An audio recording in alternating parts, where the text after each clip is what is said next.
आज 6 नवंबर 2014 गुरुवार का दिवस है और हरिहर त्रिक आश्रम के साप्ताहिक कार्यक्रम में आप सबका स्वागत है और कार्तिक पूर्णिमा की आप सबको बधाई। और आज विशेष बात है, आज मेरा दीक्षा दिवस है। कार्तिक पूर्णिमा को ही गुरुजी ने मुझे दीक्षा दी थी, तो आज मेरे दीक्षा को 15 साल पूरे हो गए। तो गुरुदेव को सादर नमन। हम लोग हरिहर त्रिक आश्रम के कार्यक्रम में भाई गिरिराज और रोहित जी का विशेष तौर से आज हमारे मेहमान हैं, उनका स्वागत है।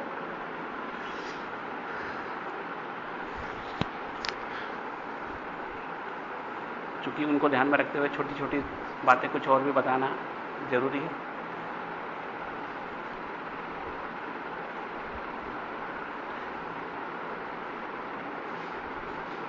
कि इंसान के जीवन में अध्यात्म का परिचय बहुत छोटी सी उम्र में हमको हमारे माता पिता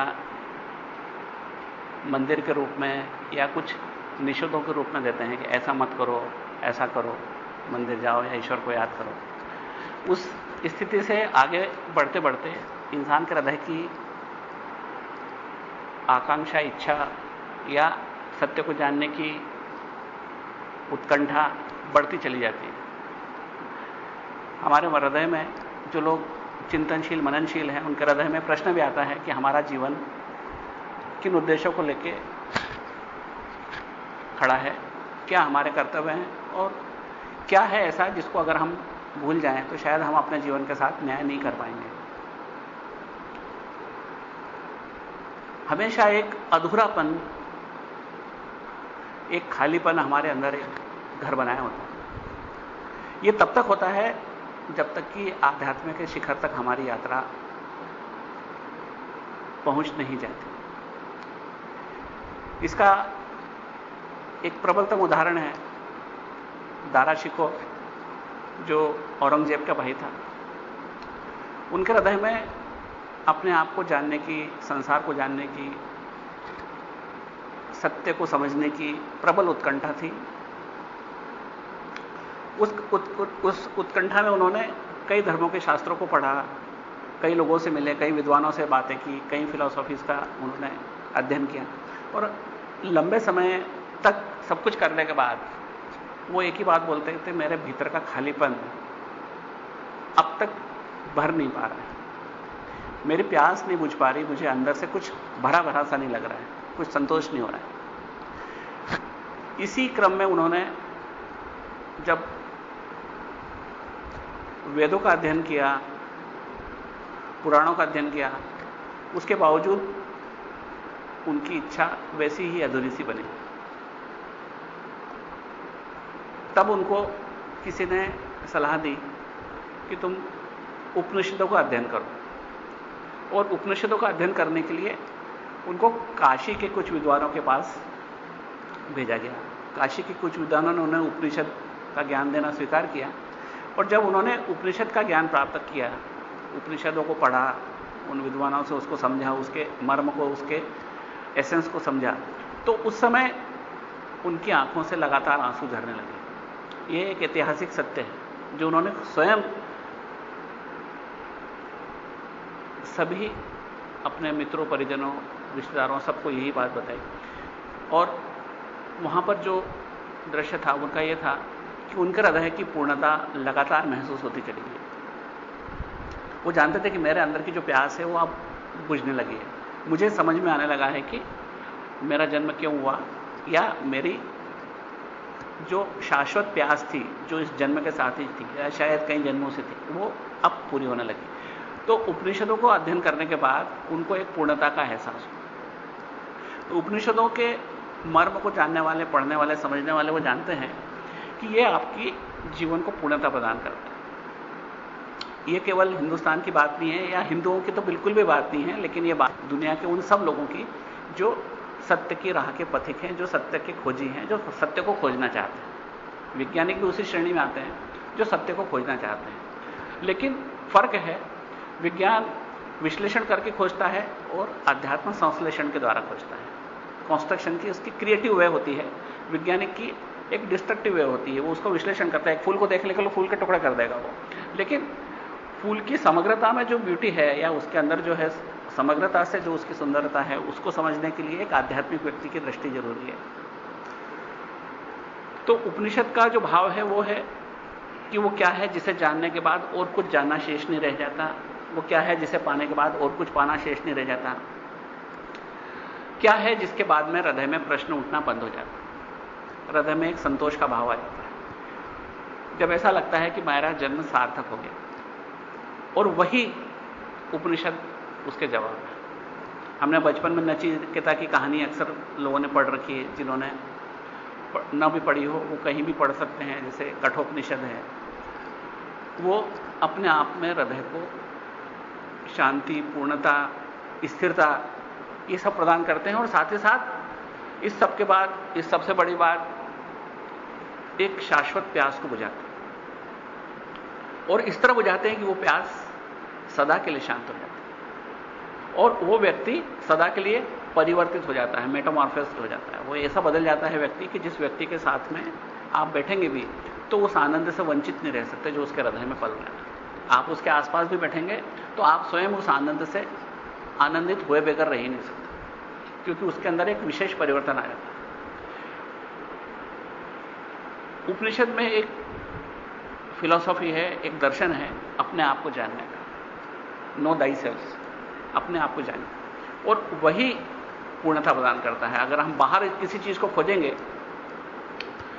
तो वो संभव नहीं है कि हम बाहर खोज सकें, उसका कुछ कारण है। उसको हम समझते हैं कि यहां पर हम काश्मीर शिव दर्शन पढ़ते हैं, ये उपनिषदों से आगे या शिखर जो है उसका एक मुकुटमणि है। उपनिषद शिखर है और उस शिखर पर एक डायमंड लगा है जिसका नाम है काश्मीर शैविज्म। ये अपने आप में न केवल आपकी प्यास शांत करता है, आपको राह दिखाता है, लेकिन ये आपको जिंदगी के प्रैक्टिकल एस्पेक्ट्स देता है कि किस तरीके से जिंदगी जियो जो आप पूर्णता से जी सको, आनंद से जी सको। इसमें जो अपने आप को जानने की कला है उसको बैंधवी कला बोलते हैं। जिस दिन एक दिन मैडम ने प्रश्न पूछा भी था कि बैंधवी कला क्या होती है, तो अपने आप को जानने की जो कला है वो बैंधवी कला बोलते हैं। बैंधवी का मतलब होता है बिंदु की शक्ति, कला मतलब शक्ति, और बिंदु का मतलब होता है कॉन्शियसनेस, यूनिवर्सल कॉन्शियसनेस, या पूरे संसार का चैतन्य जो इस संसार को लगधक झांकी के रूप में आज चला रहा है। जो सारा प्रकाश है, जो सारी ऊर्जा है, जो सारा साउंड है, ज्ञान है, ये सब कुछ जिस ऊर्जा से चल रहा है, संसार जिस ब्रह्मांड या यूनिवर्स जिस ऊर्जा से चल रहा है वो है यूनिवर्सल कॉन्शियसनेस, और वही आपके मैं के रूप में आपके अंदर बैठी है। उसको जानने की कला वही बैंधवी कला है। चूंकि हम उसको वैज्ञानिक का और आध्यात्मिक व्यक्ति का तरीका भिन्न भिन्न है। विज्ञान हर चीज को नापना चाहता है, तोलना चाहता है। समस्या क्या है कि जितने पैमाने हैं वो उसी से बने हैं।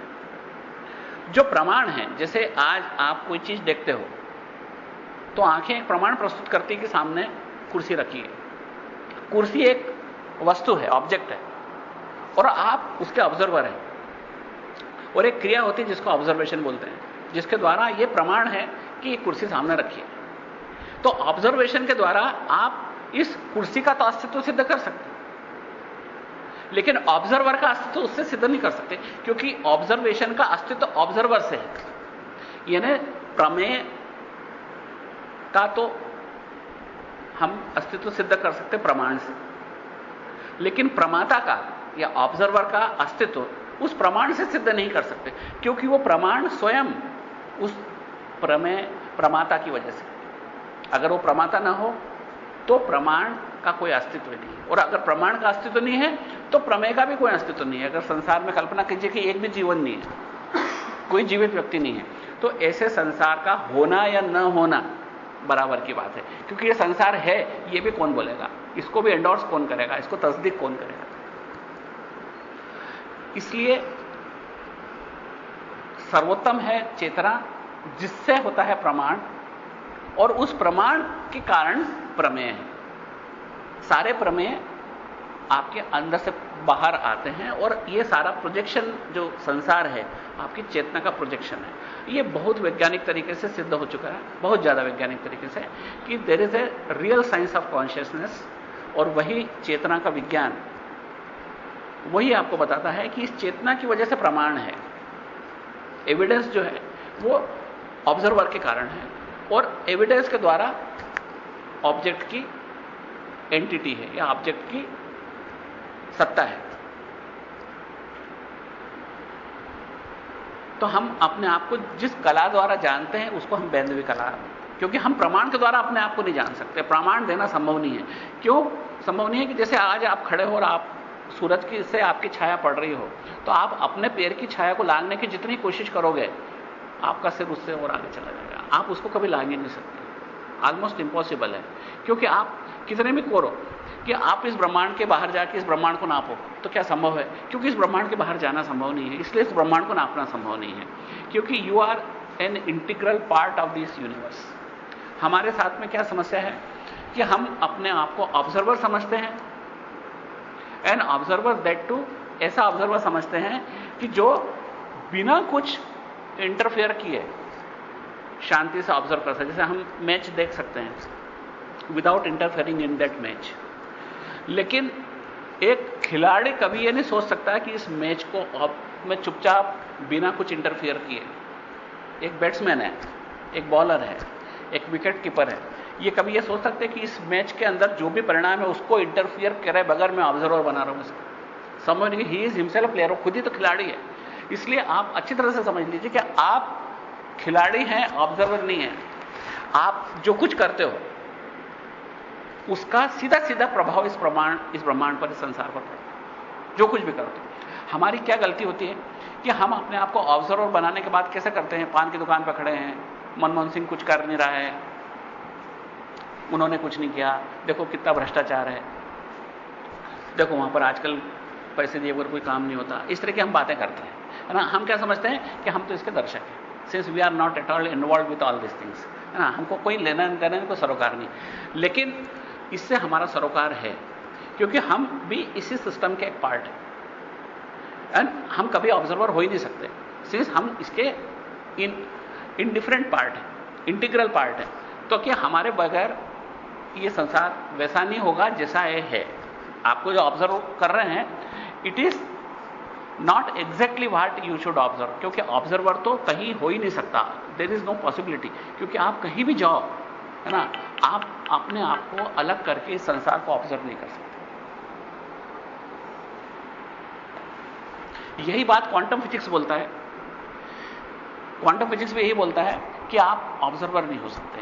The things which you observe is because of your observation, the result which comes out of certain experiments, वो एक्सपेरिमेंट के जो रिजल्ट हैं वो आपके ऑब्जर्वेशन की वजह से, वो ऑब्जर्वेशन नहीं करो, वो एक्सपेरिमेंट के रिजल्ट वैसे नहीं होंगे जिससे दिखाई देते हैं। और इनके डेफिनेट प्रूफ्स हैं कि ऑब्जर्वेशन के द्वारा एक एक्सपेरिमेंट का रिजल्ट तय होता है ना। एक श्रोडिंगर की वेव इक्वेशन होती है, वो डिसाइड करती है कि what will be the result, क्योंकि द मोमेंट यू, मतलब कि रिजल्ट डेवलप होते चले जाते हैं, जिस मोमेंट पे आप उसको ऑब्जर्व करते हो वो डेवलपमेंट रुक जाता है, and you observe particular thing.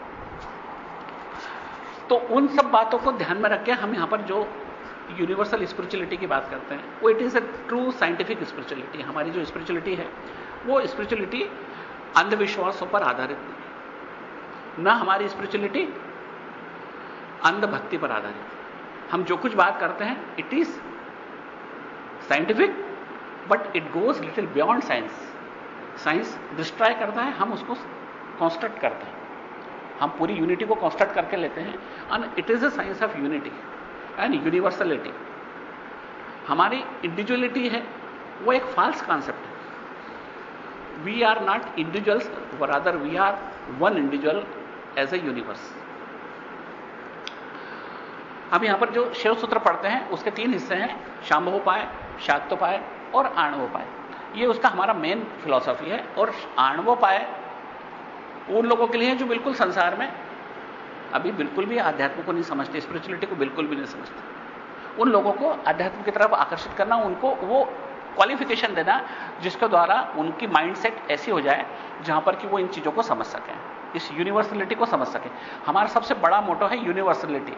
How should we understand the universality, not out of individuality. दूसरा शाक्तोपाय है इससे बेहतर, जबकि हमारी कुछ क्वालिफिकेशन इंप्रूव हो जाती है तो हम अपनी चेतना को पहचानने लग जाते हैं। हमको समझ में आ जाता है कि मेरी जो आइडेंटिटी है बॉडी से नहीं है, मेरे माइंड से नहीं है, मेरी विजडम से नहीं है, मेरे बिलोंगिंग से तो बिल्कुल भी नहीं है, मेरी डिग्री से भी बिल्कुल नहीं है ना, ना मेरी ब्यूटी से है। मेरे जितने आउटवर्ड एक्सप्रेशंस हैं, जैसे ब्यूटी है, फिजिकल क्वालिफिकेशंस है, या एजुकेशनल क्वालिफिकेशंस है, या फाइनेंशियल क्वालिफिकेशंस है, इन सब से मेरा कोई रियल ताल्लुक नहीं है, क्योंकि मैं इन सब का ऑब्जर्वर हूं, मैं इन सबको देखता हूं, लेकिन इन सब के बीच में मैं चेतना स्वरूप हूं, क्योंकि मैं कंटिन्यूअसली इसको देखता आया हूं। शरीर बदलता जाता है, दिमाग बदलता जाता है, बुद्धि बदलती जाती है, इसकी क्वालिफिकेशंस चेंज होती जाती है, बिलोंगिंग्स चेंज होते चले जाते हैं, तो आउटवर्ड वर्ल्ड लगातार चेंज हो रहा है। इसके बीच में एक अनचेंजिंग प्रिंसिपल है, and that is your own consciousness which is not changing. लेकिन ये क्या है? It is a part of your reality, part of reality. क्योंकि आपने यहां तक तो समझ में आ जाता है कि ये शरीर मेरा नहीं है, ये बुद्धि मेरी नहीं है, ये धन मेरा नहीं है, ये मकान मेरा नहीं है, ये जो कुछ बिलोंगिंग से मेरे नहीं है, क्योंकि ये they are not my permanent assets, because ultimately I am going to lose them. लेकिन इन सबके बावजूद एक चीज समझ में नहीं आती है कि ये जो मेरी कॉन्शियसनेस है और आपकी जो कॉन्शियसनेस है, they are not different, they are the same. वो अलग अलग नहीं है। मेरी चेतना आपकी चेतना अलग नहीं है, मेरी चेतना और पंखा का चलने की चेतना अलग नहीं है, मेरी चेतना और चिड़ियाओं के चहचहाने की चेतना अलग नहीं है, मेरी चेतना और झरने की झरझर आवाज अलग नहीं है। इन सबके बीच में एक यूनिवर्सल ट्रूथ है जो छिपा हुआ है, वो हमारी समझ में एकाएक नहीं आता। उसको समझने के लिए शाक्तोपाय नाम का चीज, शाक्तोपाय जो है वो हमको आणोपाय के बाद का है। आणोपाय जब हमको एक क्वालिफिकेशन दे देता है कि हम चेतना को समझ सकें। सबसे पहली बात तो हम क्या समझते हैं, ये मन हम है, शरीर हम है, मेरे को थप्पड़ मार दिया, मेरा नुकसान हो गया, बस हम उसी लेवल पे जीते हैं। मैंने उसको पछाड़ दिया, मैंने उसको बीट कर दिया, इस तरह की समहाउ हमको अपना शरीर, अपनी बुद्धि, अपनी विजडम, वही हम अपनी आइडेंटिटी समझते हैं। We have got a very limited identity, हमको एक सीमित पहचान है हमारी। लेकिन हमको उस सीमित पहचान के बीच में हमको जब अपनी चेतना की पहचान आती है कि हम चेतन स्वरूप हैं, हम वो इंडिविजुअल नहीं है जो खाली मन बुद्धि अहंकार से जीते हैं, जो इस शरीर से जीते हैं, इस शरीर की इस चमड़ी से जीते हैं, लेकिन ये चमड़ी भी मेरा बिलोंगिंग है। तब हमको उस चेतना का विज्ञान समझ में आता है। जब ये समझ में आता है तो we have done half the job.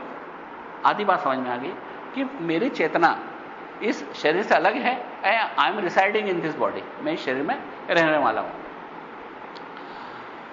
Body change हो रही है लेकिन मैं अनचेंज्ड प्रिंसिपल हूं। मतलब the real essence of the spirituality is to find that unchanging principle. जो बिल्कुल बदल नहीं रहा है, उस तत्व को जानना ही आध्यात्म है, जो कभी भी नहीं बदलता, न कभी बदला था, न बदला है, न बदलेगा, है ना। बिकॉज कि जो 3 डायमेंशन है समय के, past, tense, present and future, they are also artificial, because there is a continuum, time is a continuum. अगर ये बात सबसे पहले समझ में आई थी क्वांटम फिजिक्स वालों को, हिसेनबर्ग को समझ में आई थी, बाद में आइंस्टीन ने उसको थ्योरेटिकल प्रूफ देकर समझाया था कि space time is a single entity, without time space can not exist, and without space time can not exist, and there was a time when there was no space, there was no time, both were simultaneously created. तो past tense, future tense, present tense is our misconception. ये चीज हमको तभी समझ। तो हमको एक चीज चाहिए कि जो चीज यूनिवर्सल ट्रूथ है वो इनसे बाहर है, स्पेस के बाहर है, टाइम के बाहर है। ये बात उनको समझ में आई थी गुरु नानक को 15वीं शताब्दी 16वीं शताब्दी में। तो उन्होंने बोला था, एक ओंकार सतनाम कर्ता पुरख, निर्भव निर्वैर अकाल मूर्ति, अजूनी सेवम गुरु प्रसादी। उन्होंने ये हर जगह, आप किसी भी गुरु इसी में चलिए गुरुद्वारे में, हमेशा ये धुन बजती चली जाती है ना। मतलब अजूनी यानी अजन्मा, सेवम स्वयंभू, और अकाल टाइमलेस। उनको ये बात समझ में आ गई थी कि वो टाइमलेस है, मतलब he is not bound by time as we are. Since our bodies are bound with time, हमारा शरीर समय की सीमा में बंधा हुआ है, समय के साथ बूढ़ा होता है। क्योंकि हम समय में जन्मे हैं तो ये शरीर समय में जन्मने के कारण समय के साथ नष्ट होगा। लेकिन जो समय में नहीं जन्मा है, वो हमारे अंदर जो इंटीग्रल पार्ट है, जो हमारी चेतना है, वो समय में जन्मी नहीं है, समय की अधीन नहीं है, इसलिए वो समय के साथ में चेंज नहीं होती। It is an unchanging principle. तो ये बात उनको, बहुत कम पढ़े लिखे थे, लेकिन ये बात उनको समझ में आ गई थी कि Ek Onkar, one consciousness, universal consciousness, Ek Onkar, Satnam, that is a real truth, ultimate truth. Satnam means real truth, ultimate truth, है ना। अजुनी सेवम गुरु प्रसादी, यानी यह ऐसी चीज है जो अजन्मी है और गुरु के प्रसाद से समझ में आती है। उन्हीं लोगों को समझ में आती है जिन पर गुरु की कृपा हो या गुरु ने जिन पर शक्तिपात कर रखा है, उनको ये बात समझ में आती है, अन्यथा आसानी से समझ में नहीं आती। तो क्वांटम फिजिक्स भी आपको उसी डायरेक्शन में इंडिकेट करता है कि you simply cannot be an onlooker, an onlooker with one who is not involved with the system. जैसे हम कभी कोई एक्सपेरिमेंट देख रहे हैं और दूर खड़े होकर, या क्रिकेट मैच देख रहे हैं टीवी पर, since we are not at all involved, but this can occur only to a limited extent. हमारे सीमित संसार में बहुत सीमित मात्रा में ऐसा हो सकता है, और वो भी हमारा भ्रम है कि हम अनइन्वॉल्व होकर ऑब्जर्वर हो सकते हैं। But in the real world हम खाली प्रेक्षक नहीं हो सकते। इस वास्तविक संसार में हम रियल प्लेयर्स हैं, and what we do ultimately decides कि दुनिया कैसी होगी। और ये कॉन्सेप्ट एक यूनिवर्सलिटी की कॉन्सेप्ट आपको यूनिवर्सल ब्रदरहुड के लिए, यूनिवर्सल लव के लिए, यूनिवर्सल विजडम के लिए जरूरी कॉन्सेप्ट है। और ये कॉन्सेप्ट पूरी साइंटिफिकली बेस्ड है, पूरी वैज्ञानिक आधार हैं इसके, जो तय करते हैं कि ये ही कॉन्सेप्ट्स हैं, यही धर्म है जो विश्व धर्म है, जिसको हम कुछ भी नाम नहीं देना चाहते, लेकिन हम इसको विश्व धर्म जरूर कहेंगे, क्योंकि ये पूरे संसार के हर उस व्यक्ति का धर्म है जो इस संसार को रहने लायक जगह बनाना चाहता है। आध्यात्मिक व्यक्ति की परिभाषा हमारी वही है जो इस संसार को रहने लायक जगह बना दे या उसमें सहयोग करे कि संसार बेहतर जगह बना दे। बहुत सारे एलिमेंट्स हैं जो एंटी सोशल हैं, जो चाहते हैं कि संसार वैसा हो जैसा हम चाहते हैं, लेकिन बहुत कम लोग हैं जो ये सोचते हैं कि संसार वैसा हो जैसा हम सब मिलकर इसको एंजॉय कर सकें। तो एक्चुअली स्पिरिचुअल पर्सन वो है जो सबके आनंद में शामिल है और इस संसार को उस आनंद का स्थान बनाना चाहता है, सबको उसमें इन्वॉल्व करना चाहता है। वो अकेला इन्वॉल्व होना चाहता है और सबको भी इन्वॉल्व करना चाहता है, उसके लिए पराया कोई है ही नहीं। तो ऐसी यूनिवर्सल स्पिरिचुअलिटी तब समझ में आएगी जब वो शांभव उपाय का पात्र बनेगा। This is third stage. पहली स्टेज में वो कुछ भी नहीं समझता, उसको we simply try to attract. उसी के लिए आपको मंदिर ले जाती मम्मी, पिताजी कहते हैं कि व्रत करो, ये त्यौहार करो, ये आश्रम में जाओ, ये संत से मिलो, क्योंकि हमको समझ में आना चाहिए कि रोटी कमाना, पैसे कमाना, बच्चे पैदा करना, घर बनाना और मर जाना, ये चिड़िया की तरह काम जो है वो सब कोई करता है ना। लेकिन इससे हटके कुछ है इंसान के पास, इसलिए वो बचपन में ये जो ट्रेनिंग दी जाती है, it is a part of आणव उपाय। आणव का मतलब होता है अणु, small, means we feel ourself to be very small. दूसरा जो है शाक्तोपाय, जब हम अपनों को अपनी चेतना समझ में आने लगती है। और तीसरा है शांभव उपाय, जब हमको यूनिवर्सलिटी समझ में आने लगती है कि we are integral part of this universe, इस संसार के अभिन्न हिस्से हैं, और जो कुछ हम करते हैं उसका प्रभाव मेरे पास, मेरे शरीर, मेरे घर, मेरे परिवार तक सीमित नहीं है, बल्कि उसका एक उंगली भी हिलाते हैं तो उसका प्रभाव पूरे विश्व पर, पूरे ब्रह्मांड पर पड़ता है। कि हम जो कुछ करते हैं that is a universal act. ये बात जब समझ आती है तो अब we become a universal citizen, जहां पर हमारी जो योग्यता होती है वो होती है यूनिवर्सल सिटीजन की, और universal citizenship is our motto. और यूनिवर्सल सिटीजन इस दुनिया को कैसे देखता है? जैसे वो बनाने वाला देखता है। जब वो संसार को बनाने वाला अगर दुनिया को देखेगा तो कैसे देखेगा? As a part of his own extension, part of his own reality, part of his own existence. वो अपने अस्तित्व का विकास देखेगा। उसी तरीके से एक यूनिवर्सल सिटीजन भी इस ब्रह्मांड को अपने अस्तित्व का विकास के रूप में देखता है। वही हमारा मोटो है, वो है शांभवोपाय से सिद्ध होता है। इसलिए हम तीनों पढ़ते हैं, लेकिन हमारा पढ़ने का सिस्टम पूरा उल्टा है। सबसे पहले हम शांभवोपाय पढ़ते हैं इसमें, जिसमें यूनिवर्सल सिटीजनशिप पढ़ते हैं। वो इसलिए ताकि हमको अपना टारगेट मालूम पड़ जाए कि हमको कहां पहुंचना है। जैसे कभी ऐसा नहीं होता कि घर से हम निकल जाएं टारगेट तय करिए बगैर, सोचते चलो देखते हैं जो मिल जाएगा उसको टारगेट बना लेंगे। हम ऐसा कभी नहीं करते। पहले हम हमेशा टारगेट डिसाइड करते हैं कि हमको वहां जाना है, then we decide the way and then assess the distance कि हमको कितने दूर है और किस रूट से जाना है। ये हमारा रूटीन होता है। इसी तरह आध्यात्म में भी हम सबसे पहले टारगेट डिसाइड करते हैं कि शांभवोपाय के द्वारा यूनिवर्सलिटी को समझना, दैट इज आवर टारगेट। उसके बाद में हम नीचे उतरते चले जाते हैं और असेस करते चले जाते हैं कि वेयर वी आर, हम कहां खड़े हैं। हम जहां खड़े हैं वहां से हमको यात्रा शुरू करनी है। फॉर्चुनेटली अगर हमको लगता है शांभवोपाय में जो बात है वो गले के नीचे उतर गई और नाभि तक उतर गई, यानी हम उसके अंदर एक में हो गए, तो शायद आगे की पढ़ाई करने की जरूरत ही नहीं। इट इज ओके, तुमको जहां जाना है वहीं पर खड़े हो आप। लेकिन अगर ऐसा लगता है अभी नहीं, तो चेतना का विज्ञान पढ़ो। अगर चेतना के विज्ञान से समझ में आ जाए कि हाँ मेरे को अपनी चेतना समझ में आ गई, तो ठीक है, try to elevate it to the level of universality. Universal level तक बढ़ाने की कोशिश करो। ऐसा लगता है कि यूनिवर्सल लेवल तक बढ़ाने की तो बात की बात है, हमको अपनी चेतना नहीं समझ में आ रही, तो फिर और नीचे उतरे, अपन आणोपाय की बात करें। तो आजकल हम आणोपाय की पढ़ाई कर रहे हैं। अभी जो कुछ पढ़ाई हो रही है हमारी आणोपाय पर, हमने करीब पिछले 10 महीने में 2 चैप्टर पढ़ लिए ना। इसमें क्या है, शिव सूत्र में 77 सूत्र है। सूत्र का मतलब फार्मूला, 77 फार्मूला है and they are very small, sometimes 1 और 2 वर्ड्स ओनली, है ना। 1-2 शब्दों में वो इतनी बढ़िया बात और बड़ी बात कह जाते हैं कि जहां हमको सोचने पे मजबूर हो जाते हैं और हम अपने आप को किसी एक डायरेक्शन में टर्न होते हुए देखते हैं। जैसे सबसे पहला सूत्र है चैतन्य महात्मा, वे बताता थे ultimate truth of anything in the universe is चैतन्य और यूनिवर्सल कॉन्शियसनेस। इधर बैठ जा बेटा, इधर आ जा, बैठते नहीं मन में।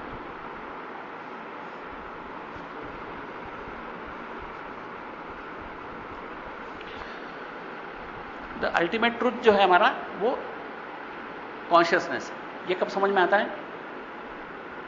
चैतन्य महात्मा से। दैट इज द टारगेट, वो हमारा टारगेट है कि जहां हमको पहुंचना है। लेकिन वो टारगेट हमारे या तो भेजे में नहीं घुसता है तो उससे मोहब्बत नहीं हो पाती, और मोहब्बत हो भी जाती है तो हम अपनी जिंदगी को वैसे नहीं ढाल पाते। जहां कमी होती है तो फिर भी गो ऑन स्टडिंग फर्दर, क्योंकि हम नीचे की तरफ, टॉप से नीचे की तरफ स्टडी कर रहे हैं। हमारी जो सांसारिक स्टडी होती है वो नीचे से ऊपर होती है, KG 1 से शुरू होती है एंड PhD तक चली जाती है। और यहां हमारी स्टडी पूरी उल्टे डायरेक्शन में होती है। We first decide the target, study the target, और उसके बाद में नीचे उतरते चले जाते हैं, लोअर लेवल की पढ़ाई करते चले जाते हैं।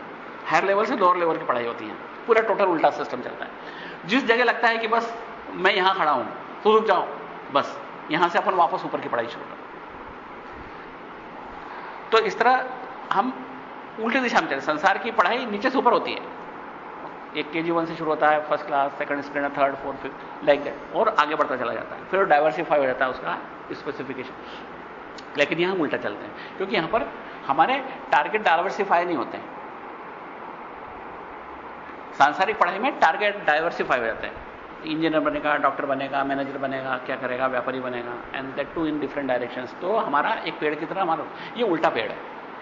इसमें टारगेट पॉइंट है, जैसे कि KG 1 की पढ़ाई एक पॉइंट है, उसको वहां पर एक तय है कि उसको वहां पर अल्फाबेट सिखाने, चीजों को आइडेंटिफाई करते सिखाना है, लाइक उसका टारगेट है। तो टारगेट शुरू होता है जैसे स्मॉल टारगेट, और उस टारगेट से होकर डाइवर्सिफाई होता जाता है नॉलेज।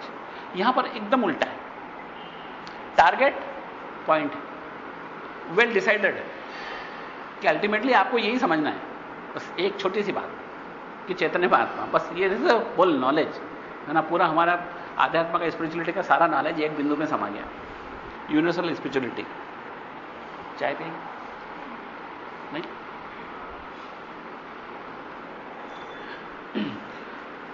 तो हमने 2 पढ़े, चैतन्य महात्मा से शुरू होके शांभवोपाय, उसके बाद हम नीचे उतर के हमने शाक्तोपाय पढ़ा, और जो भी पढ़ा उसका प्रैक्टिकल एस्पेक्ट हमने साथ ही साथ पढ़ा। कभी ऐसा नहीं हुआ कि खाली हमने थ्योरी पढ़ी और हमने ये ना समझने की कोशिश करी कि हम उसको करेंगे कैसे, लेकिन हमको जहां कठिनाई महसूस हो हम उसके नीचे के स्तर पर चले जाएंगे और नीचे। अभी हम जो कुछ पढ़ाई कर रहे हैं वो सबसे निचले स्तर की, अब जो हम पढ़ने जा रहे हैं वो सबसे निचले स्तर की। हमने पिछली बार पढ़ा था आत्मा चित्त। ये पहला सूत्र उस पर्टिकुलर चैप्टर का टारगेट है। सबसे पहला चैप्टर था, उसमें यूनिवर्सलिटी वाज द टारगेट। दूसरा चैप्टर था, वहां यूनिटी वाज द टारगेट। लेकिन जो तीसरा चैप्टर है जिसका पहला सूत्र है, it is individuality is the target. आप इंडिविजुअलिटी समझ जाइए कि what you are made of, what are you, क्या हो तुम, कैसे समझें तुम अपने भीतर को, कैसे अपने अंतस को जाने, कैसे जाने कि जो बाहर के हैं टारगेट्स आपके, पैसा कमाना, मकान बनाना, दुकान लगाना, इन सब के बाद how to turn your cameras towards inside, और कैसे आप अंदर को अपने आप को पहचाने, what you are made of, क्या इंडिविजुअलिटी है आपकी। वहां से हम शुरू होते हैं आत्मा चित्तम। यहां आपकी अपनी पहचान उस साधारण व्यक्ति की जो संसार में है अभी, जो कुछ भी स्पिरिचुअलिटी नहीं समझता, उसकी अपनी पहचान है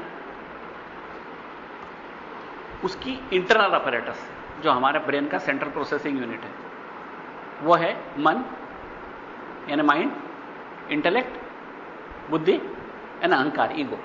ये तीन इंटरनल ऑपरेटर्स है हमारा, जिसके द्वारा हम अपने आप को पहचानते हैं। और हमारी ईगो जहां तक जाती है उसको हम अपना समझते हैं। हमारी ईगो स्ट्रांगेस्ट है हमारी बॉडी के साथ में, तो इस शरीर को हम अपना समझते हैं। सबसे स्ट्रांगेस्ट ईगो हमारी शरीर के साथ जुड़ी है।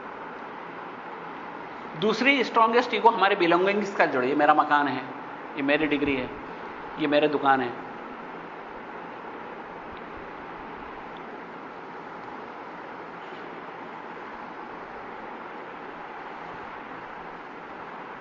तो जहां जहां तक ये ईगो हमारी जाती है वो हमको अपना समझ में आने लगता है। लेकिन ये डिफरेंशियल ईगो है, कुछ को अपना कुछ को पराया समझती है, कुछ को अच्छा किसी को बुरा समझती है। ये यूनिवर्सलिटी से भी बहुत दूर है। इंडिविजुअल लेवल पर चित्तम आत्मा यूनिवर्सलिटी के टारगेट से बहुत दूर है, क्योंकि अभी हम पढ़ते पढ़ते पढ़ते पढ़ते हम बिल्कुल नीचे तक आ गए। जो हमारी जो टॉप ग्रेड की पढ़ाई थी उससे हम उतरते उतरते उतरते हम आज जिस जगह पर पढ़ रहे हैं ये it is the lowest level. जहां ये उन लोगों के लिए बात है जो आज स्पिरिचुअलिटी में बिल्कुल जीरो है, और वो चाहते हैं कि हम कुछ भी तो समझें। उनको थोड़ी सी डिजायर है, वो समझना चाहते हैं, उसके लिए ये। तो ये इंडिविजुअलिटी की परिभाषा है कि आत्मा का मतलब इस जगह पर इंडिविजुअलिटी है, चित्तम। The individual is made of चित्त। मन बुद्धि अहंकार के द्वारा व्यक्ति बनता है। आपकी जो व्यक्तित्व है, पर्सनैलिटी है, वो मन बुद्धि अहंकार से बनती है। यहां पर दूसरा लिखा है ज्ञानम बंध, यानी यहां पर जो भी नॉलेज है वो आपको जिंदगी में बांधने वाला है, मुक्त करने वाला नहीं है। लिबरेटिंग नॉलेज नहीं है। All this knowledge is binding knowledge, जो आपको बांध लेगा, बांध के अगले जन्मों की ओर धकेल देगा, कर्मफल की ओर धकेल देगा। कर्मफल तब आता है जब हम लिमिटेड असेस के द्वारा, लिमिटेड ईगो के द्वारा कोई भी काम करते हैं, तो हमको कर्मफल आएगा ही। ज्ञानम बंधन में कहते हैं कि जो भी ज्ञान है वो हमारा डिफरेंशियल ज्ञान है, उसमें बंधन अवश्यम भावी है। आप अगर दान कर रहे हो तो भी बंधन है, परोपकार कर रहे हो तो भी बंधन है, किसी गरीब की सेवा कर रहे हो तो भी बंधन है, और किसी का नुकसान कर रहे हो तो भी बंधन है। आप कहोगे भाई ये तो उल्टी बात बता रहे हैं, ये किसी का परोपकार कर रहे हैं तो क्यों बंधन है, किसी को दान करा तो इसमें कौन सा बंधन आ गया। सत्य यही है कि जब हम इस लेवल पे जीते, इंडिविजुअल लेवल पे, तो हम ये समझते हैं कि मैंने दान किया, मैं दानदाता हूं और सामने वाला दान ग्रहीता है, मैं डोनर हूं, वो रिसिपिएंट। ये हमारा ईगो यहां पर अपनी बॉडी के साथ जुड़ा है कि मैं डोनर हूं, ये रिसिपिएंट है। मैंने कंबल बांटे गरीबों को, वो रिसिपिएंट्स हैं, उन लोगों को जरूरत थी और मैंने कुछ अच्छा काम किया, मैंने डोनेट किया क्योंकि उन लोगों को ठंड लग रही थी तो मैंने डोनेट किया। And in subconscious level I need some refund for it. भगवान मेरे को स्वर्ग दे दे, कल जाके मेरी समस्याएं दूर कर दे, मेरा बच्चा अच्छी नौकरी लग जाए, उसकी शादी अच्छी हो जाए, उसकी एजुकेशन अच्छी हो जाए, समहाउ सबकॉन्शियस लेवल पर हम उसके फल की इच्छा करते। तो ये हमारा जो भी कार्य था वो कार्य एक सीमा में बन जाता है, वो कार्य लिबरेटिंग नहीं होता। That is not a liberating work, all this is binding work. जो भी करते हैं, चाहे अच्छा करो चाहे बुरा करो, सामान्य संसार में हम अच्छे और बुरे की परिभाषा करते हैं। स्पिरिचुअलिटी बोलती है binding and not binding, divine and non divine. इसका सबसे अच्छा उदाहरण जो हम यहां पर हमेशा डिस्कस करते हैं वो है कि कृष्ण के सामने अर्जुन ने हथियार रख दिए थे कि मैं तो अपने चाचा, फूफा, गुरु इन सब की हत्या नहीं कर सकता। सरेंडर कर दिया था कि ये गांडीव धनुष मैंने तो नीचे रख दिया, मैं इन लोगों से कैसे लड़ूं? और जिन लोगों के लिए लड़ना चाहता हूं वो तो सामने खड़े हैं। इनको मारने के बाद अगर मेरे को जमीन मिल भी जाएगी तो मैं क्या करूंगा? तो लोग क्या बोलते हैं कि कृष्ण तो बदमाश था, उसने झगड़ा करवा दिया जबरदस्ती। क्यों? कि अर्जुन तो बोल रहा था कि मैं तो कमंडल लेके भिक्षावृत्ति कर लूंगा और जंगल में रह लूंगा, मेरे को युद्ध नहीं करना। वो डिप्रेस होकर बैठ गया था नीचे। शुरुआत में हुआ था, युद्ध शुरू नहीं हुआ था अभी। और वो दोनों सेनाओं के बीच में गया। सबसे पहले तो उन्होंने कृष्ण को बोला मेरे को ले जाके बताओ तो सही, पास ले जाके कौन कौन है। वो पास लेके गए, अच्छा ये तुम्हारे गुरु हैं, ये तुम्हारे बड़े पापा हैं, ये तुम्हारे ससुर हैं, ये तुम्हारे काका हैं। और सब दिखे, सब रिश्तेदार, गुरुमंडल के लोग दिखे। तो पूरी तरह डिप्रेस हो गए कि अब इन लोगों से लड़ाई करके कैसे पार पाऊंगा मैं। और वो बीच में आकर डिप्रेस होकर बैठे। तो कृष्ण पर आरोप है कि उन्होंने झगड़ा करवाया। वो चाहते तो कहते थे अच्छा तू जा संन्यास ले ले। तो क्या वो संन्यास लिबरेटिंग होता? क्या वो संन्यास डिवाइन होता? बिल्कुल भी नहीं होता। क्यों? क्योंकि अभी कृष्ण अर्जुन के मन में इंडिविजुअलिटी थी कि मैं इसका भतीजा हूं, मैं इसका दामाद हूं, मैं इसका काका हूं, ये मेरे गुरु हैं, मैं इनका शिष्य हूं। अभी तक उसके हृदय में इंडिविजुअलिटी थी, इसी लेवल पर जी रहा था वो। उस जगह के ऊपर अगर माना राक्षसों की सेना खड़ी होती तो अर्जुन क्या बोलता है? अभी मैं सबको हरा देता हूं, अभी मैं सबकी चटनी बना देता हूं। उस समय क्या उसके मन में मोह आ जाता? नहीं जाता। इसका मतलब डिफरेंशिएटिंग नॉलेज था उसके पास। जो ज्ञान था वो भिन्नता का ज्ञान था उसको। वो अभी डिफरेंशिएट कर रहा था कि सामने मेरे रिश्तेदार खड़े हैं, मेरे जान पहचान के खड़े, मेरे परिवार के लोग खड़े, मेरे गुरुगण खड़े, तो मैं इन लोगों से लड़ाई नहीं कर सकता। कृष्ण ने उनको सत्य बताया कि तू निमित्त है, तू अपनी ड्यूटी कर। ड्यूटी करने का मतलब होता है डिवाइन ड्यूटी। डिवाइन ड्यूटी क्या थी? कि मेरी मातृभूमि पर जिसने भी कब्जा किया है उसको मुझे हटाना है और उस जमीन को मुक्त कराना है, और जो वास्तविक वारिस है उसके हवाले करना है। इस कार्य में कोई भी हो सामने, चाहे वो मेरे रिश्तेदार हों, चाहे मेरे परिवार के लोग हों, चाहे मेरे गुरुगण हों, उन सबको मुझे रास्ते से हटाना है। और इसमें अगर कोई मारा जाता है तो भी हम लिबरेशन के अधिकारी हैं। क्यों? कि वो हमारा कार्य डिवाइन था। व्हाइल डूइंग योर ड्यूटी, जो काम आप करते हो वो अच्छे बुरे की श्रेणी में नहीं आता। कंबल देना बुरा हो गया और यहां पर पिताजी की हत्या डिवाइन हो गई। अब बोलेंगे ये तो बड़ी उल्टी बात बताई, लेकिन ये उल्टी नहीं है। It depends upon your own internal feelings कि how do you feel while doing that job. आप कैसा महसूस कर रहे हैं? अगर आप ऐसा महसूस कर रहे हैं कि ये काका है इसलिए छोड़ दो और ये राक्षस है इसलिए मार दो, तो वो आपकी डिविनिटी जीरो है ना, आपकी डिविनिटी नहीं है उस कार्य में। डिविनिटी तब होगी while you are performing your duty irrespective of the person who is coming in the way. आपकी ड्यूटी यह है कि आपको अपनी मातृभूमि की रक्षा करना है। Now irrespective of the thing कि आप कोई भी हो सामने खड़ा आप, तो उसको तब है ना, then you will start living at the level of consciousness. जब आप चेतना के स्तर जाओ, और जैसे जैसे आप चेतना के स्तर को उठाते चले जाओगे आपके कार्य में डिविनिटी आती चली जाएगी अपने आप। क्यों? कि वो अपने आप को शरीर नहीं मान रहा है। फलाने का रिश्तेदार, फलाने का भतीजा, फलाने का काका, फलाने का दामाद नहीं मान रहा है। उस वक्त तो मान रहा है डिवाइन डूअर, मतलब मैं एक दिव्य करता हूं और मैं ये काम कर रहा हूं और मुझे वो काम करना है, ये मेरी डिवाइन ड्यूटी है। और अब उसके जो भी परिणाम होते हैं, I am not at all interested, I am totally disinterested in the results. मुझे परिणाम में कोई रुचि नहीं है, कुछ भी हो, जो भी परिणाम। मैं हार भी जाऊं तो ठीक है, मैंने ड्यूटी करते करते मर गया। मैं जीत जाऊं तो भी ठीक है, मैंने अपनी ड्यूटी पूरी निभाई। इसके अंदर कोई मरता है जीता है, इससे मेरे को कोई लेना देना नहीं। तो this is the real knowledge कि वो उन्होंने वहां पर उसको डिवाइन। तो divinity does not see good and bad, rather it sees divine and undivine, divine and not divine, which is not divine and which is divine. Divine work आप जब करेंगे, बाहर से आपको कुछ भी लगे, अगर कोई उनलुकर होगा तो बोलेगा देखो वो अपने काका से लड़ाई कर रहा है, तो बड़े पापा को मार रहा है, वो जिन लोगों ने बचपन में शिक्षा दी उन गुरु से लड़ाई कर रहा है।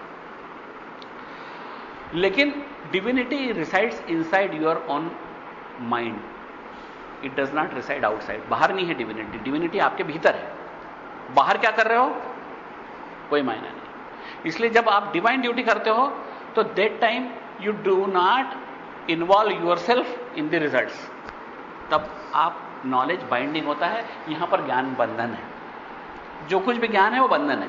चाहे आप कुछ भी करो, there is no possibility of doing anything divine as long as you live at the level of individual. जब व्यक्तित्व के स्तर पर, व्यक्ति के स्तर पर रहते हो, तब तक डिवाइन ड्यूटी करने की कोई संभावना नहीं है। और इससे एक और बात समझ में आती है कि हम लोगों की तुलना करते हुए आदमी बुरा है, वो आदमी बहुत अच्छा है। देखो उसने तो सारे मकान बनवा दिए, दुकानें बना दी, हॉस्पिटल बनवा दिए, इतना दान दे दिए, इससे ट्रस्ट खोल दिया, तो बहुत अच्छा आदमी है। ये अच्छे बुरे की परिभाषा करना हम बंद कर दें, क्योंकि हम नहीं जानते हैं कि whether what he is doing is divine और नॉट। वो दिव्यता से काम कर रहा है या नहीं, इस बारे में हमारा ज्ञान शून्य है, क्योंकि हम उसकी दिव्यता के बारे में कुछ भी नहीं जानते। इसलिए बाहर से देखा गया अच्छा बुरा नहीं है। अच्छा बुरा वो है जो उसके भीतर पल रहा है। वो इंडिविजुअल लेवल पे कर रहा है, कॉन्शियसनेस लेवल पे कर रहा है। अगर कॉन्शियसनेस लेवल के ऊपर वो मर्डर भी कर रहा है तो डिवाइन हो जाएगा, क्योंकि ही is not interested, he is disinterested in the result. जो आप इंटरेस्टेड हो, किसी को हत्या कर रहे हो, and if you are interested in that doing, तो आप तो पक्के हत्या के पाप के भागी हो। उसका आपको फल भुगतना ही पड़ेगा इन दिस इनकारनेशन और इन द फर्दर इनकारनेशंस। लेकिन अगर आप डिविनिटी से वो काम कर रहे हो तो it does not bind. That is the knowledge which was given by Krishna to Arjun. तब उन्होंने वो झगड़े को चालू कराया।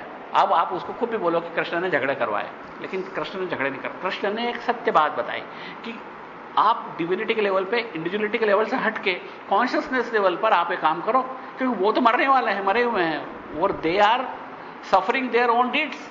वो अपने कर्मों का फल भोग रहे हैं, तो उनको तुमको मारना ये तुम्हारी डिवाइन ड्यूटी है, क्योंकि तुम इस मातृभूमि के वारिस भी हो, रक्षक भी हो। अगर वो तुमको नहीं दे रहे हैं आपकी जमीन, आपको लेना है।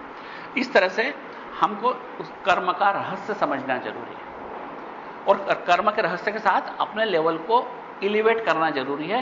हमारा कॉन्शियसनेस के लेवल को जैसे जैसे हम एलिवेट करते हैं, इसमें न तो बाहर से कहीं मंदिर जाना है, न कहीं गंगा जी में नहाना है, न कोई जल चढ़ाना है, न कोई कंठी पहनना है, न कोई टीका लगाना है। मतलब जो आउटवर्ड जितने भी इसके छाप तिलक हैं, उन सबको छोड़ते हैं। हमको बाहर के किसी भी आइकॉन को संभाल के रखने की जरूरत नहीं कि हम हिंदू हैं, हम ब्राह्मण हैं, हम मुस्लिम हैं, हम फलाने, इससे कोई लेन देना नहीं। क्योंकि divinity does not require your external identity, it requires your internal identity. बाहर की हमारी पहचान से कुछ लेना देना नहीं है कि हमारी डिविनिटी कैसे चल रही। इसलिए हमको अपने कॉन्शियसनेस लेवल को आणवोपाय से शाक्तोपाय और शाक्तोपाय से शांभवोपाय तक ले जाने का है। शांभवोपाय is the ultimate answer to every question of the universe. उसके बाद में दिमाग में प्रश्न नहीं उठते कभी। Once you know the universal truth, there is no further questions, no desires, कोई कमी महसूस हृदय में नहीं होती।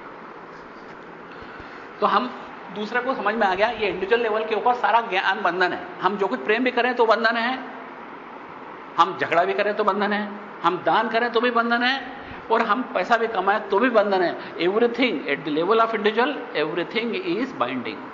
कुछ भी हो, सब कुछ बंधन है। यह बात धीरे से गले उतरती, आसानी से नहीं उतरती। मतलब अच्छे काम कैसे बांध सकते, लेकिन अच्छे काम इंडिविजुअलिटी के लेवल से करने वाला जरूर बंध जाता है। तीसरा लिखा है कलादिनाम तत्वानाम अविवेको माया। इस सूत्र को समझने के लिए हमको जानना पड़ता है कि 36 तत्वों से ब्रह्मांड बना है। इसके 5 तत्व शुद्ध हैं, शिव, शक्ति, सदाशिव, ईश्वर और शुद्ध विद्या। ये 5 ऐसे तत्व हैं जो शिव धरती बनाने के लिए निचले स्तर पर उतरता चला गया, लेकिन एक स्तर के बाद ये क्रिएशन एक्टिवेट नहीं हो पाया। जैसे एक इंजीनियर बहुत बड़ा जनरेटर बनाता है तो it starts tries to ignite it, कि अब ये चालू हो जाए एक बार, है ना। तो उसको चालू होने के लिए उसमें जान डालना पड़ती है, उसको कहीं ना कहीं से करंट देना पड़ता है, उसको कहीं ना कहीं से उसको टेस्ट करना पड़ता है।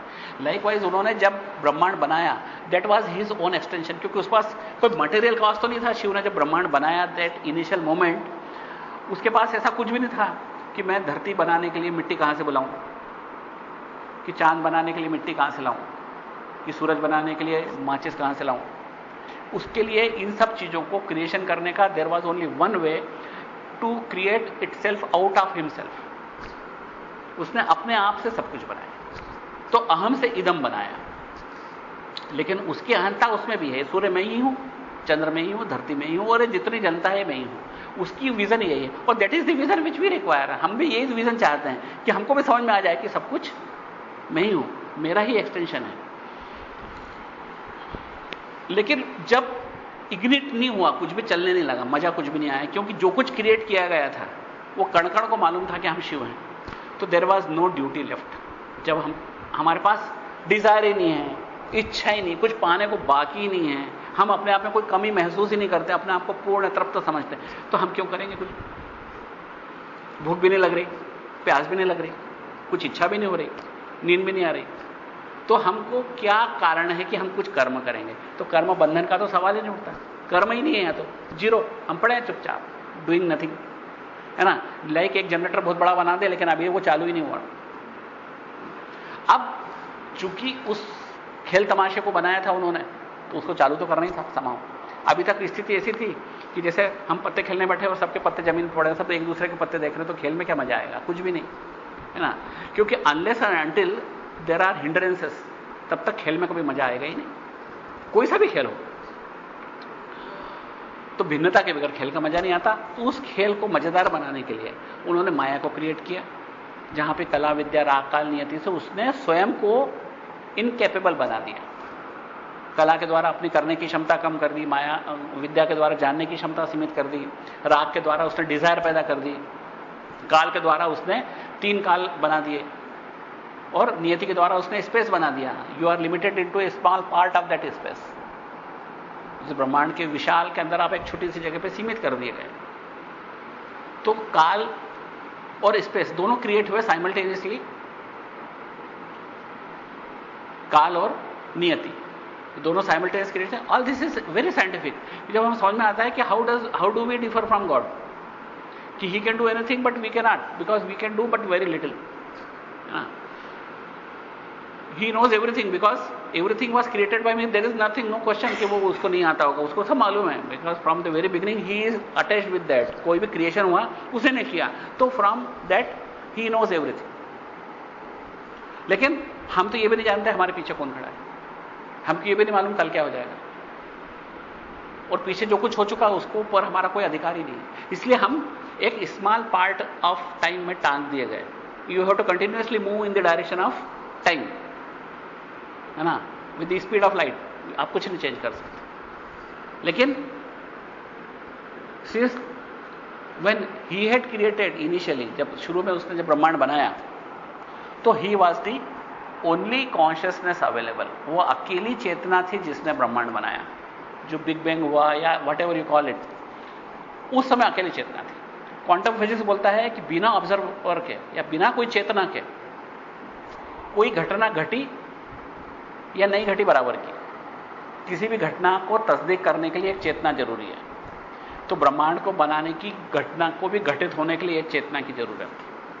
क्वांटम फिजिक्स इसको बियॉन्ड डाउट प्रूव कर चुका है कि चेतना के बगैर कोई घटना नहीं घटती। श्रोडिंजर भी प्रूव करते, मैथमेटिकली प्रूव कर चुका है कि कोई भी ऑब्जर्वेशन के बगैर कोई घटना का अस्तित्व नहीं होता।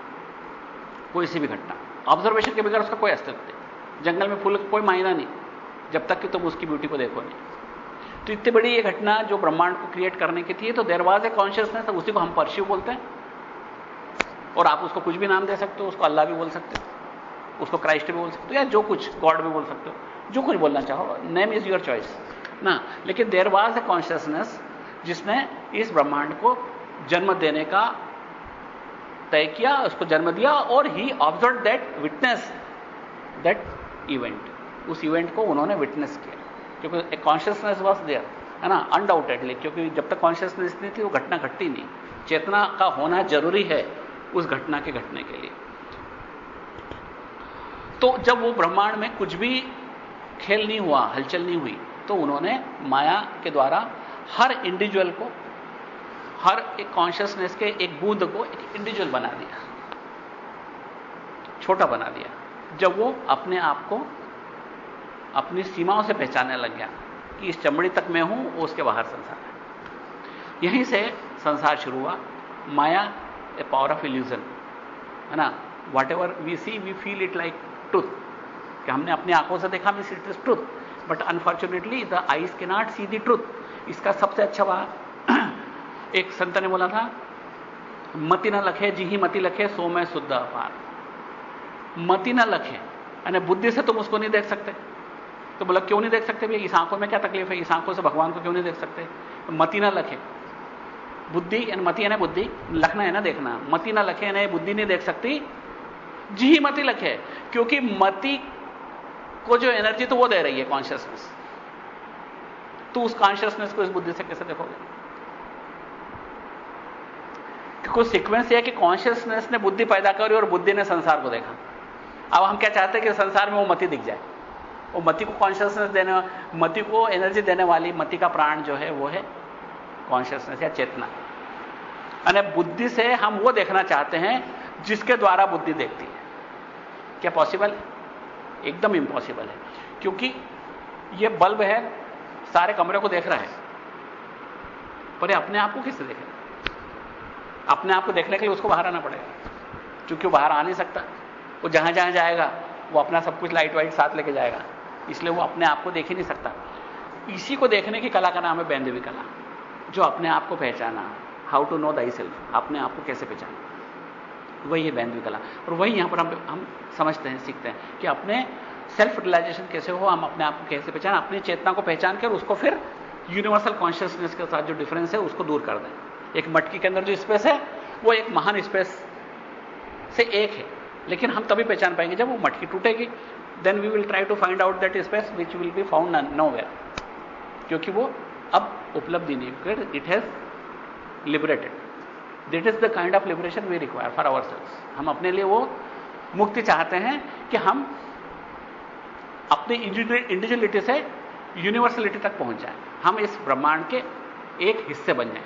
और वो तभी संभव है जब हम अपना कर्तव्य डिविनिटी से पूरा करें।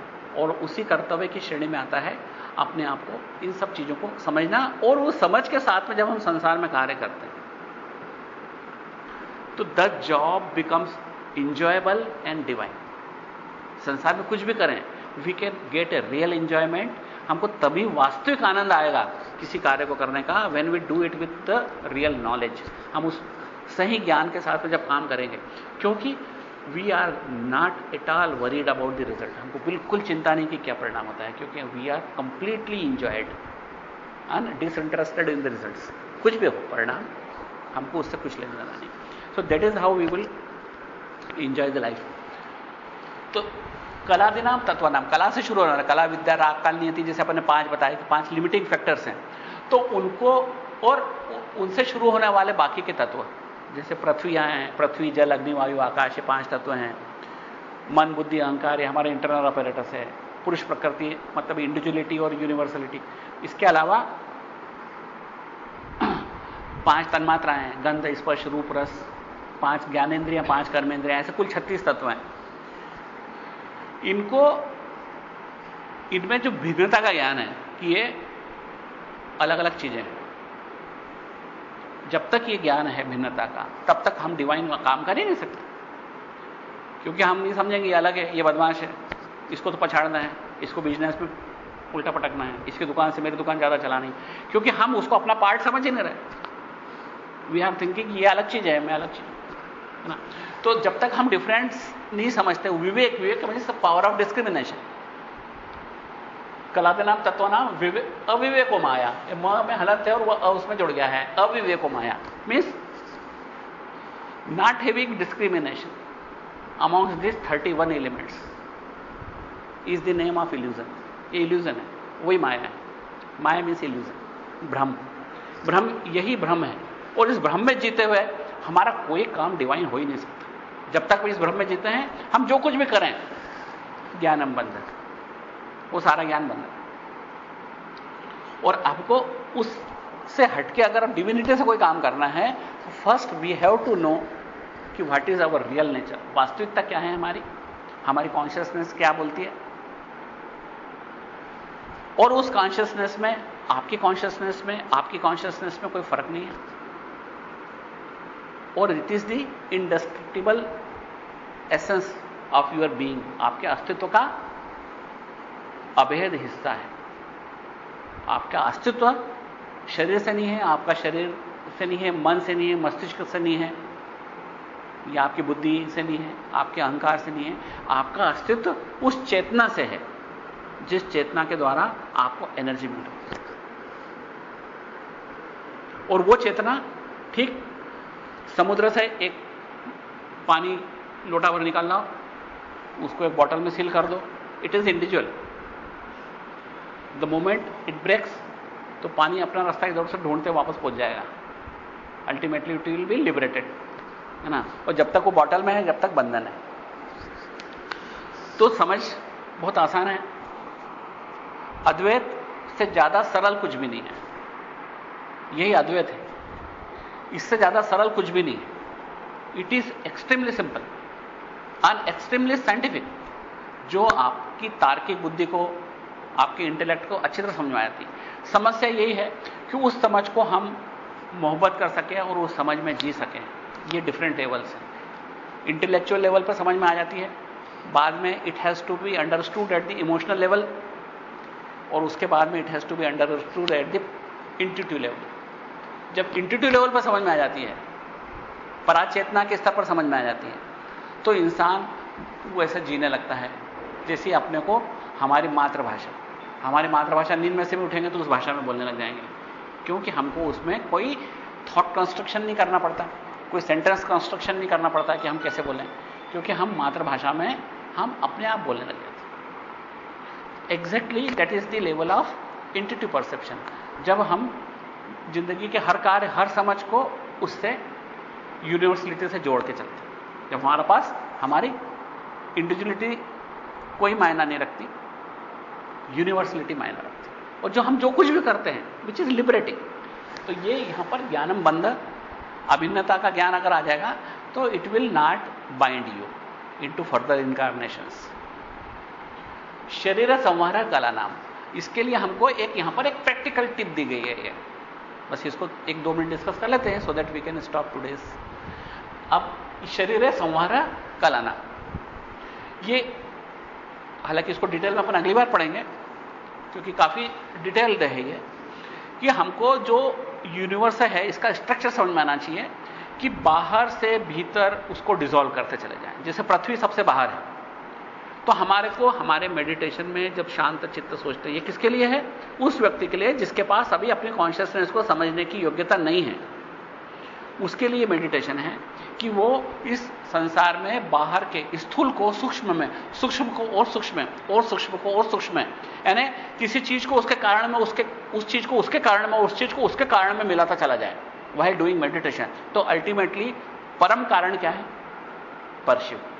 सब कुछ उसमें समा जाएगा और ज्ञान का बंधन ढीला हो जाएगा, जो माया की पकड़ है ढीली हो जाएगी।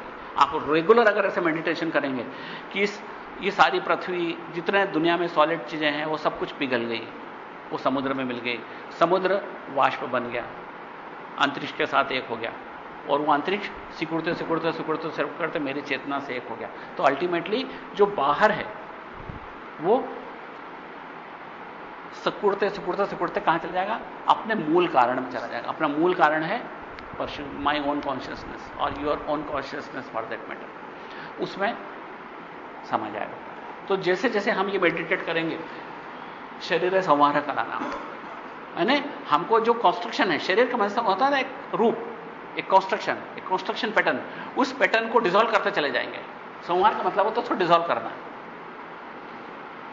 उसको डिसॉल्व करते चले जाएंगे। तो कला जो है, कला का मतलब होता है कि शक्ति के द्वारा जो प्रसरण है, ब्रह्मांड जो बना हुआ है, वो अपने से सूक्ष्मतर, अपने से और सूक्ष्मतर, यानी सबटलर फैक्टर्स में मिलता चला जाएगा। तो ultimately the most subtlest thing is your consciousness, तो it will be dissolve with that consciousness, तो सबटलेस्ट में चला जाएगा। The gross existence will dissolve into the subtlest existence. सबसे बड़ा जो क्रिएशन है पृथ्वी का, फिर जल का, फिर अग्नि का, वायु का, फिर आकाश का, फिर मेरे मन बुद्धि अहंकार का, सब कुछ समझा जाएगा। इसके लिए कुछ विशिष्ट किस्म के और ध्यान है जो विज्ञान भैरव में दिए हैं, उनको भी अपन अगली बार डिस्कस करेंगे कि किस तरह के ध्यान इसमें दिए गए हैं। आज के लिए